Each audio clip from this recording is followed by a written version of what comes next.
Spoilers ahead. Watch out, and take care. The movie begins with a group of ISIS terrorists, about to execute a journalist. She was kidnapped by ISIS for covering a story about their atrocities against civilians. The terrorists want to execute her on camera, for all the world to see, so as to warn them not to fight back, but unbeknownst to them, Turkish special forces, consisting of 7 people, are lurking to stop the execution. The Turkish special forces have disguised themselves as civilians, and are waiting for the right moment to put their plan into action. Meanwhile, a sniper is hiding in an old building, ready to shoot from a distance of 800 meters. When the terrorist is about to kill the journalist, the sniper shoots him right in the head. Soon, the other members of the special team neutralize the remaining terrorists, and rescue the journalist. Then we meet the 7 members of the Turkish special forces, led by Lieutenant Colonel Musa, Mustafa, Oguz, Bakir, and their sniper, Arif. They make sure the terrorists are dead, and then destroy the camera. Next, we see 2 members of this team, Oguz and Bakir, discussing their lives. Oguz wonders if joining the special forces was the right choice, and his friend assures him that his parents would be proud of him.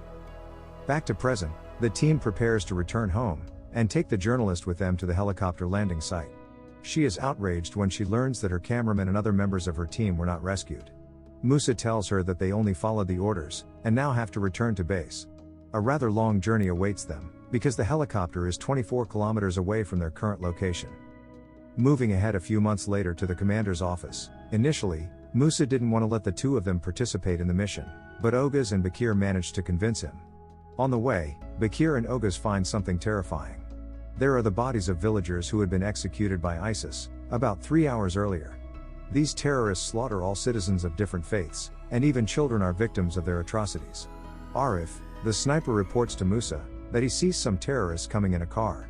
Musa tells him to let them come, insinuating that they are ready to kill them. Going back in time, we see Lieutenant Colonel Musa recruiting soldiers for the special forces. He says that of the hundreds of soldiers who participated in the training, only 20 would be elected into the Turkish special forces, and that they would face heavy and very dangerous missions. He warns them, although their sacrifices will be forgotten and their names will not be remembered as heroes, their main purpose remains to serve the country, and provide protection from all threats. He then ends with a short motivational speech, and recruits Oguz and Bakir to the team. Back in the present, ISIS terrorists are closing in on their position. Lieutenant Colonel Musa and his troops, who are hiding, immediately order the artillery troops to kill the enemy with long-range fire. Subsequently, the sniper neutralizes the remaining terrorists in the car. After succeeding in killing the enemy, Musa receives a report from headquarters. The Kurdish area has been surrounded by ISIS. Therefore, Musa and his troops must leave immediately. Hearing this, the journalist suggests to Musa that they seek refuge in a safe location. Back in time to the heavy training the soldiers were subjected to, only the mentally and physically strongest could join the special forces. They had to prove every day, through various tests, that they were worthy of being there. In the present, the team finally arrives at their destination, which is the tomb of King Arcadia. Before resting, Musa orders the others to check the place thoroughly. At night, 3 soldiers sneak into the tomb of the King of Arcadia, and it turns out that the place is occupied by terrorists armed to the teeth. Initially, they kill the enemies silently, and then attempt to disable the explosives. Suddenly, one terrorist jumps on a soldier, but the other 2 are busy deactivating the explosives, so he has to fend for himself. Fortunately, they manage to deactivate them in time, and save their comrade. In this way, they are able to secure the area, and can now spend the night resting.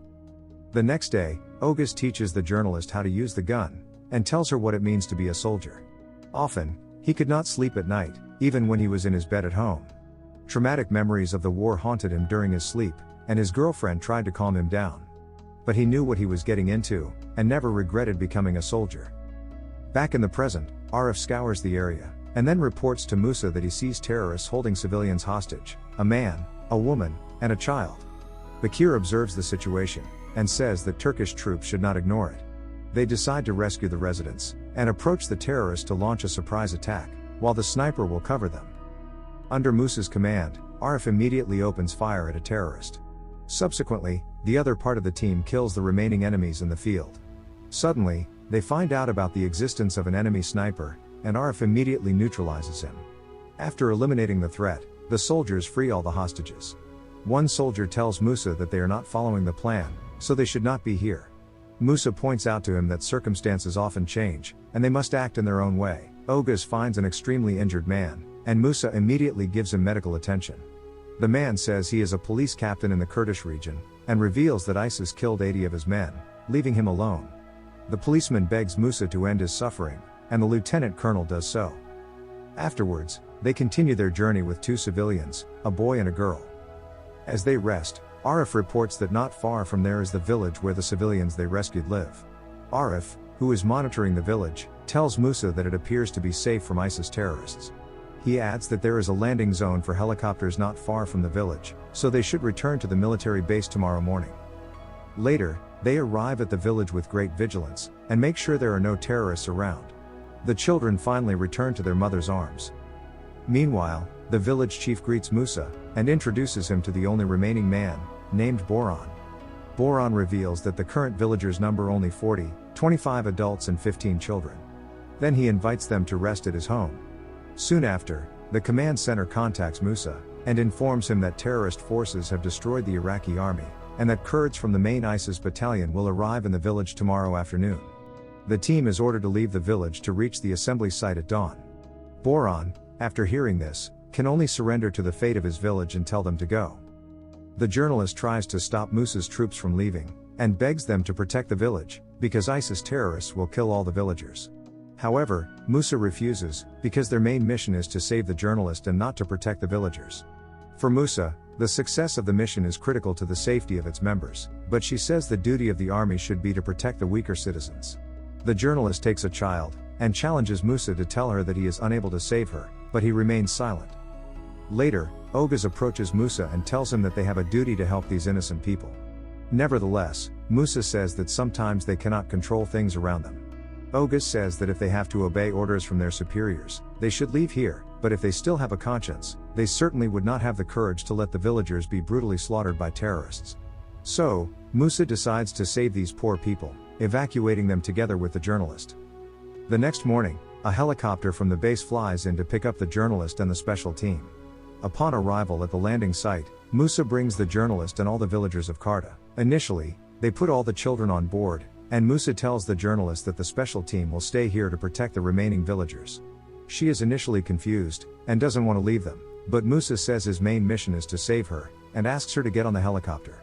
He then gives her a letter and asks to read it once she arrives at the base. He informs the military base that he stayed on the battlefield voluntarily, as did the other soldiers. He asks for another helicopter but is told that the area is full of terrorists, so it is too risky. Thus, he says they must eliminate the threat first, and then they will be rescued.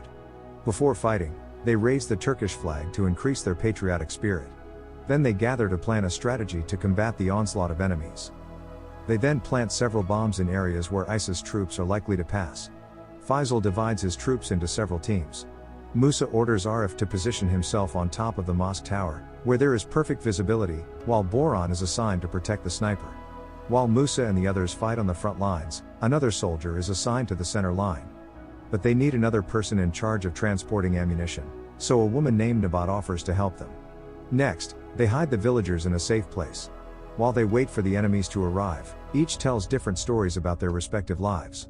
From the top of the tower, Arif spots the arrival of enemy troops, totaling about 200 people, 8 tactical vehicles, and an American-made tank. The team quickly rushes to their respective positions.